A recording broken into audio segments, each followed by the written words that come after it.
Hi, I'm about to go out with my friend, but before I go out, I thought I'd quickly sit down and have a conversation with you because my friend right now is currently going through a breakup. Well, not even a breakup, but she's going through a phase where she literally just got cheated on, and she was with this guy for so many years, and it just hurts my heart to just see her go through this, and I don't want you going through the same thing.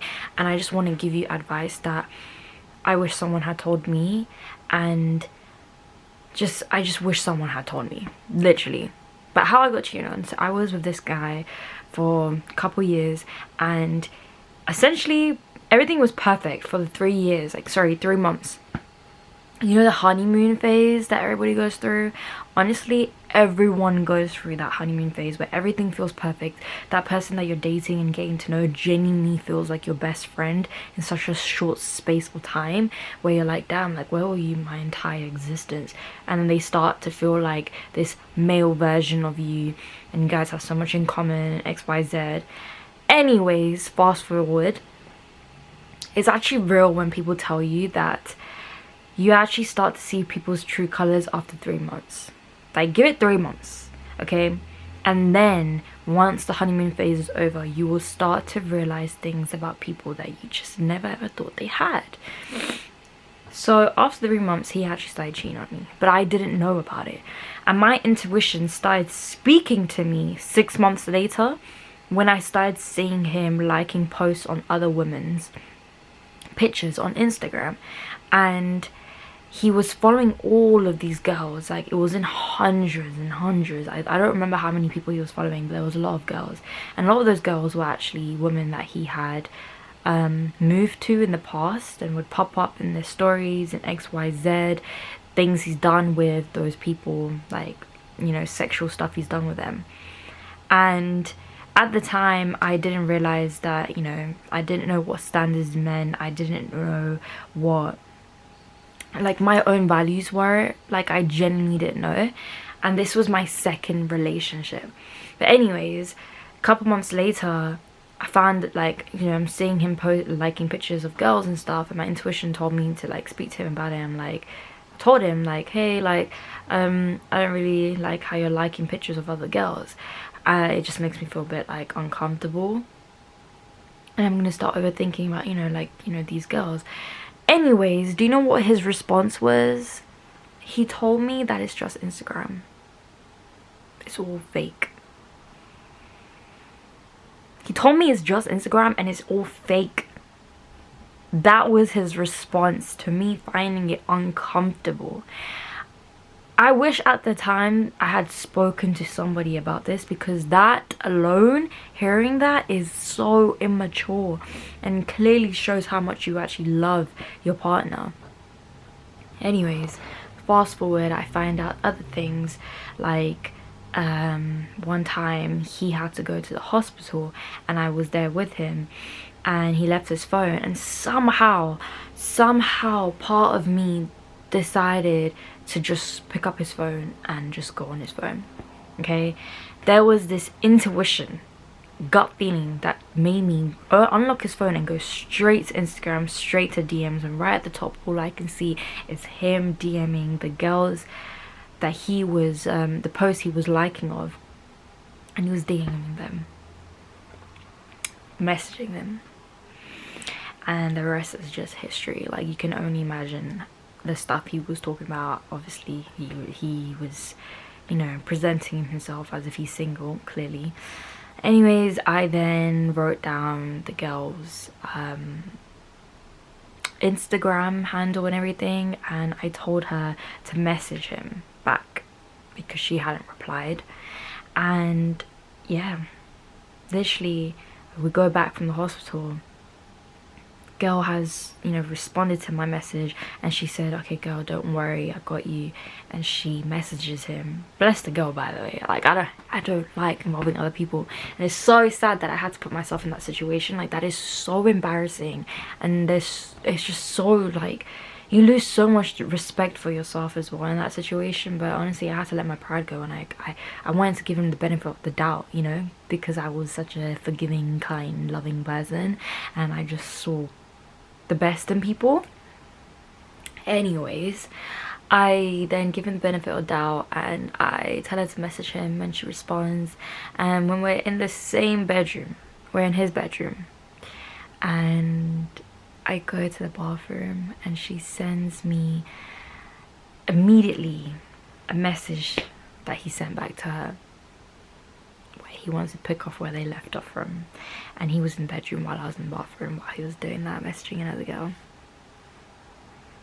Yeah, I did not know what to do in that situation, like at all. I actually forgave him and I continued being with him, and while I was continually being with him, funny enough, he actually, I don't remember if he removed the girl, but he still kept other women. And later on, 10 months later or 9 months later, I found out more cheating he was doing. And every single month from January up until October, there was something that he was doing. He was on dating apps, he was messaging women, he was meeting up with women from his past, he was literally in person meeting up with them, almost kissed apparently, but I know he kissed them. He was physically cheating, and I just kept giving him the benefit of the doubt, obviously, and I didn't know most of this. I didn't know until months later. And it's just crazy because, like, I would pray about it. I would pray to God, give me signs, and I was just so stuck in this toxic cycle.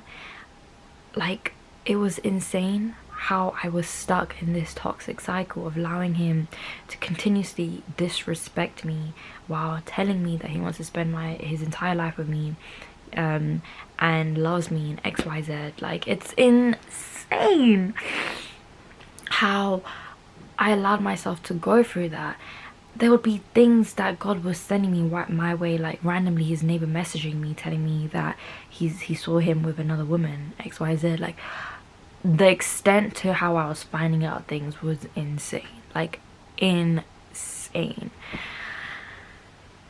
So I left him, but then at the same time just kept going back and forth. It's so crazy how a toxic relationship can do that. It really keeps you hooked on, but I don't even think it's being hooked on. I think it's just being stigmatized. That's what it is. But it's just sad. Like, it's so sad, and I just don't want anyone going through the pain that I went through, how much I cried. And it's like, my advice is, one, don't go back to your ex. But I know you're not going to listen, because part of you will want to go back to find that closure that you didn't have before. And I did that. I went back to my ex and I got treated the exact same way I was treated initially. And it's crazy because, like, I actually prayed about it. I asked God, can you find a way for us to get back together so I can have better closure, so I don't have any regret in life, and XYZ. It's so stupid I was saying these things, and God listened. He listened and put me in the exact same situation. And funny enough, he actually cried and literally begged for me to get back with him. This man, I'll get to it. Anyways, got back to him and he made me go through the exact same thing within 3 months. And breaking up with him and leaving him after that was so much easier than the first time. I felt so much more closure. After that, I never ever once spoke to him, ever. Removed all contact, deleted everything, all in the same week. And so yeah, so sometimes you do need to go back. That's the truth. Sometimes you do need to go back for your own mental health and for your own emotional health, to just get that closure. But when you are going back, you need to understand and accept what you are going back for, and the consequences and circumstances that will come out of that too. So I did that, and hence why it didn't hurt as much, and hence why I wasn't as surprised. But at least it gave me that closure to finally move on and not to have any regret. Now, I would advise not to waste your time to go back, because trust me, people will never ever change. A man will never change unless he wants to change. You can never ever change a man, and that's something that you need to accept and understand. So sticking around with that man who is cheating on you consistently again and again, is, you gotta realize that you are the problem as well. you are being an obstacle for that man's growth, because he's never gonna learn if you are still catering towards his needs and allowing yourself to go running back to him, because he has someone to, you know, resort back to, which is you. So you don't want to be that obstacle. You gotta understand and accept that you can't change a man. A man will only change if he wants to change. 2, always listen to intuition. This intuition is this gut feeling that you get in your stomach, okay, in your chest, in your stomach, where it feels heavy, you feel anxious. By the way, bear in mind, before this relationship I didn't even know what the word anxiety even meant, because it was never even in my system. I never had to go through any sort of anxiety or feel anxious, but this man put me through panic attacks, anxiety, all of these things, all in such a short space of time that I never ever thought I would ever have to go through. Always listen to your gut feeling. Your gut feeling is your woman's intuition, and a woman's intuition never ever lies. Prioritize that. Listen to it. Don't let it be dismissed, because it will scream to you, and a man will cause you losing, like a toxic man will make you lose so much hair. You'll start feeling stressed to the point where you're getting white your hairs or grays. You'll start feeling stressed to the point where you're like, your body, you're losing so much weight. Like I lost 10 kg because I was so stressed, so anxious, so depressed, I wasn't even able to eat my food. It will start to reflect on your body, and you gotta listen to your body. You gotta listen to your intuition. That is my second point. My third point is always know your values and your standards and have it written down. Don't put yourself or go into anything without having that written down, so you can hold that person accountable. And if they are not meeting your needs, if they are not meeting your standards, if they are dismissing you when you are telling them how you feel uncomfortable, that man is not for you. That man does not love you. He just loves the things you are doing for him. He does not love you for you. He just loves you for the things you are bringing to the table. Girl, no. Run. Please run. I just hate seeing women, I hate seeing you go through things like this that you don't need to go through, because there are 8 billion people in this world.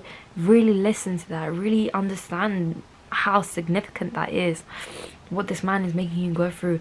A man from the other side of the world can literally cater your needs, meet your standards, and not just meet them, but go beyond them, because you deserve beyond the bare minimum, okay? And the man that I was with, my ex, he was literally giving me not even the bare minimum, because he was shutting me down when I was bringing up how I felt, and he would literally tell me that this is your me making it all up in my head.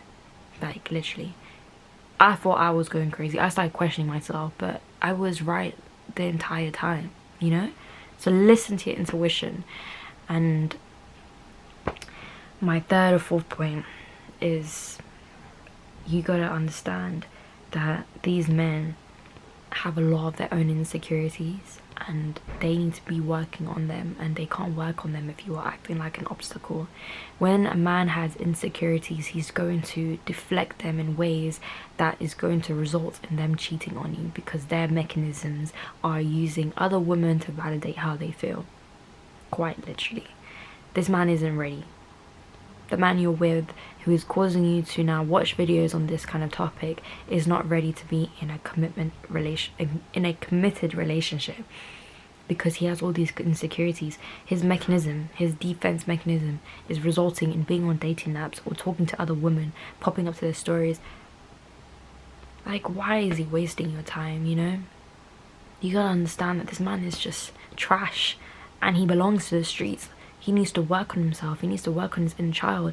A lot of these men who go through these insecurities have a lot of inner work to do, and that's something that they struggle to accept with, because it requires them to be emotionally vulnerable, which is something a lot of these men haven't been brought up to, you know, do.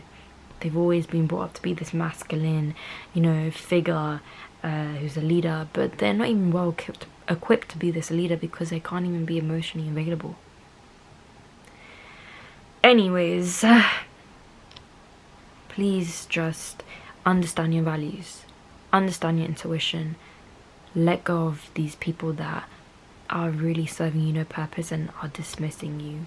let go of these people who have disrespected you. You don't need to repeat yourself. You don't need to repeat yourself more than once. You don't need to stop giving them the benefit of the doubt. You can forgive and forget and move on, because there's someone else who's going to fulfill so many of your needs. You're a woman, you're a princess. You don't need to be going through all this stress and getting crazed in your 20s. You do not need to be doing that. And when you get white hairs, it's really hard to reverse them, because from what I've heard is that once it's white, it's permanent. But anyways, I love you so much, and there's so much more I can talk to you about this, but this is the gist of it. Like, just don't allow a man to waste your time. Time is something that's so valuable. Time is something that's the most expensive thing in your life, because time is something that you never ever get back, like ever. So don't waste it on the wrong people. Do not waste it on the wrong men. And the minute you know this man is doing something that is disrespectful, even the most smallest things, when they're not meeting your needs, you leave them. You leave them. If you've given them a chance and they're still making you repeat yourself, you leave, you walk away. You're not here to waste your time, because you don't want to lose yourself. You don't want to lose your self-respect and put yourself in limbo of depression and anxiety. You don't need a man giving you panic attacks. Listen to your body. Just listen. I love you. Before I go, there's a few things that I actually missed out on that I was really deeping and thinking about. Really analyze and dissect the partner that you're dating, because if he's got narcissistic personality traits, which a lot of cheaters have, because they like to deflect rather than listen and take accountability, you run away from a narcissist. You're not here to date someone who's so self-absorbed to the point where, like, it's unattractive and he's cheating on you. You don't need any of that stuff, because then it's going to cause you to then start thinking about yourself, and then they're going to start making you look like the psycho when you are not the psycho. You're someone who's completely tapped in and in tune with your emotions. But because of how he's treating you, your emotions are going all out of place, and your emotions are going to end up dictating your next move and your choices.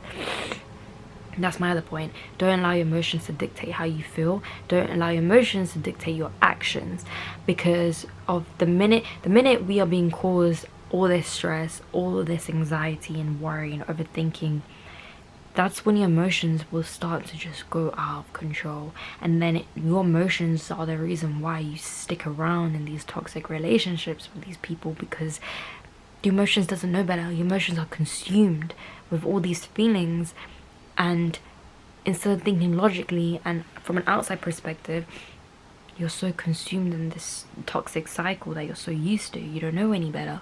So don't allow your emotions to dictate how you feel, and really speak to God about it, because he is the only one that can guide you. Like, literally, he's the only one who's going to give you the signs, because he doesn't want you going for any of this either. He doesn't. Anyways, toodles.